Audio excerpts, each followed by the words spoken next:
ரூபா என்ன என்ன ஒரு மாதிரி உட்காந்துருக்க?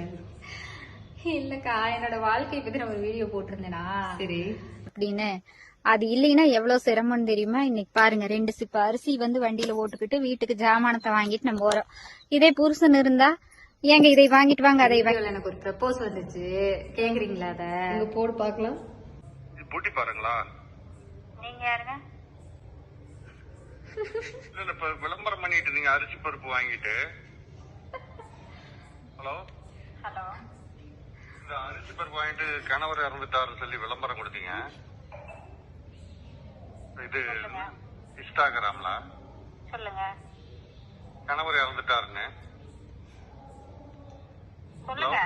நானே ஷாக் அதான் ஆயிட்டேன். சரி, இறந்துட்டாரு. மறுமணம் தான் பாத்துட்டு இருக்கிறேங்க. சரிங்க. அதுதான். நீங்க எந்த ஊருங்கம்மா? நீங்க எந்த ஊருங்க? நான் இங்க நாமக்கல் மாவட்டம். சரி சரிங்க. கணவர் இறந்துட்டாருன்னு தான் சொல்லிங்க. நீங்க வீடியோ நல்லா பாருங்க. ஹலோ, என்ன விஷயத்துக்காக கால் பண்ணீங்க? அதான் கிணவர் இல்லைன்னு சொன்னீங்களே, சரி அதான் மறுமணமானு விசாரிச்சேங்க. மறுமணமும் இல்லைங்க, திருமணமும் இல்லைங்க. சரிங்களா? இல்ல அவங்க எவ்வளவு அன்பா அவங்க கிட்ட வந்து லவ் ப்ரொபோசல் பண்ணிருக்காரு. நீ என்ன மறுமணம் இல்ல திருமணம் இல்லன்ட்டு. நான் அரிசி பருப்பை விளம்பரம் கொடுத்துருந்தேன். நானே அரிசி முடி தூக்கிட்டு போக முடியல ஆதங்கத்துல வீடியோ. அவர் தூக்கிட்டு தானே வந்திருக்காரு.